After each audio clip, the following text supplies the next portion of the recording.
unusual but true. And perhaps you've heard the slabbing incident. Don't want to dwell on it, but yes, it's true that Patton went into a field hospital in Sicily talking to the wounded troops, and he comes across this one American who had no obvious wounds. And the kid said, well, I'm suffering from combat fatigue. And Patton let him have it a few times across the face in front of the orderlies, the nurses, the doctors, the other patients, and so on.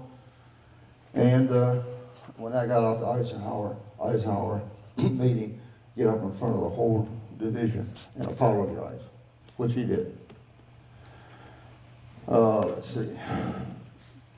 Oh yes, that last paragraph, you'll have to read it, but just realize that by this time it's about the 3rd of September, and Italy says, Mussolini, you're done. We can't have any more of you. We're forming a new government, you're out. And they told the Allies in secret, if you wait until the 8th, 5 days in the future, we will officially surrender to you. And that was done. Excuse me, so at that point then, or shortly thereafter, we invade Italy. And Mark Clark invades from North Africa. That's where his troops are now, supplies are coming from, at Salerno. Montgomery, he takes the route from the tip of Italy right across the Straits of Messina, and he actually did that on the 3rd, not the 8th, when the Americans attacked at Salerno. And the idea here was that the Clark's troops would go up through the west and center part of the continent, or of Italy, and Montgomery would go up the west side of the boot. And here again, Montgomery was pissed. He didn't like that, because that meant the Americans were going to get to Rome before he did. But you see here, Clark's troops. This isn't really spend any time on it, but you can see how the troops landed at the tip of the boot, and Clark's troops up at Salerno. Americans are criticized to this day for being too slow and cautious. Very slow, very cautious. To the point that they're just about to be pushed back into the water. And I like to say the 82nd came in and saved them. And by the 15th of September, the beaches were firm. And the beachhead of Salerno was approximately in that area. At this point, Montgomery, coming from the south, met up with Clark's forces down here to the right of that drawing. And it's interesting to note that at this time, Hitler got Rommel out of retirement, so to speak, and made him the group commander of all the forces in Italy. And one of his first decisions was, the southern part of Italy is not worth the time and effort to save it. It has no strategic value. So here's Kesselring and his forces in Italy, and he can't get any troops because he's in the south. He can't get any troops, they won't give them to him. So Montgomery starts pushing them north, and eventually they meet up with the people that come in office, Salerno. Which that was a great mistake by Rommel, of course. A lot of criticism still of the American commanders being too hesitant, not aggressive enough. And Kesselring, after the war, made this comment. Whoops, did I miss it? Maybe I didn't put it up there, but Kesselring made the comment that the Americans' defenses were so easy, but yet they were so strong in equipment. When they attacked on that first day, if they had just continued, they would have gone through me like hot butter, and they could have gone all the way to the Adriatic Sea. But because of the caution of Clark and his commanders, they stopped. And that gave the Germans the time to set up defenses. and it took so long to get off that beach. A lot of criticism.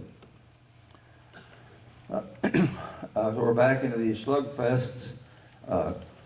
Kesselring, of course, he was a real master at this defensive art. A lot of questions can be asked. If he had received all the help he wanted, what would have happened? We don't know. Okay, on this map, I wanted to point out here kind of a strategy Kesselring used.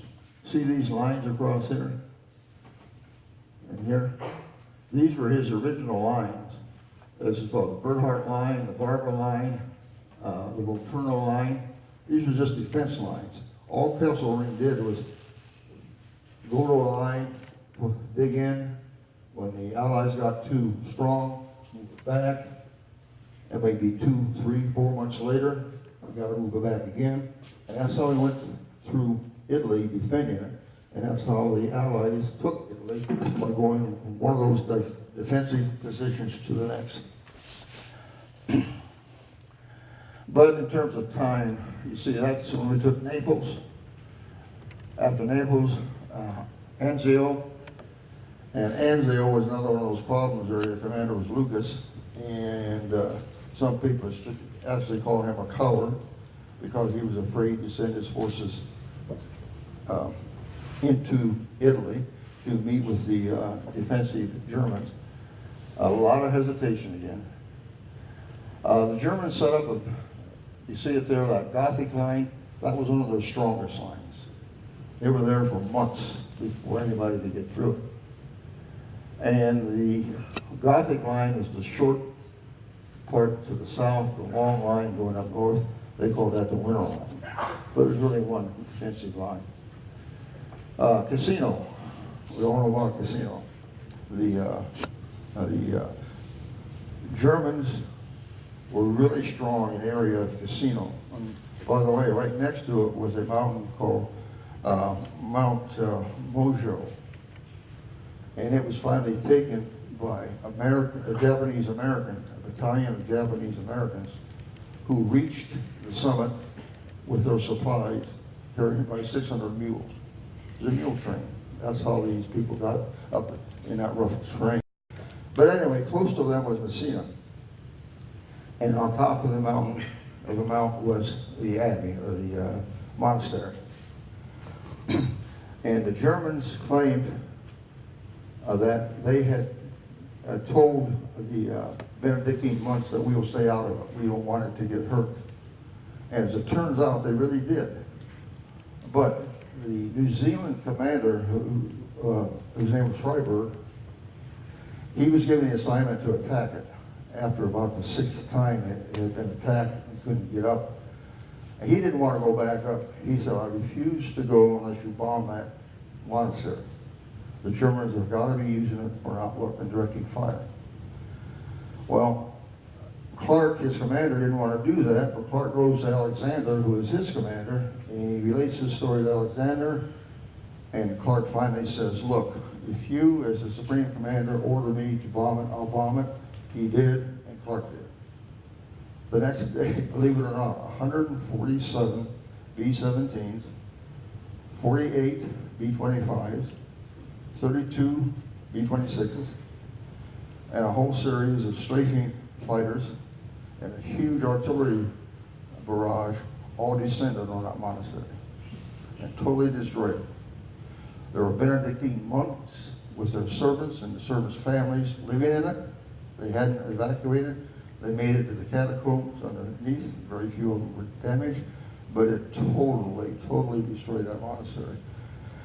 And the really bad part about it was when they finally did it, Freiberg took 2 days before he followed up and attacked.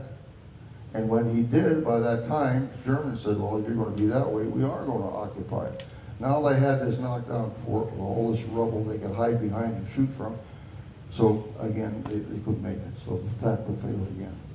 Finally, a regiment of Polish soldiers made it up and secured the monastery.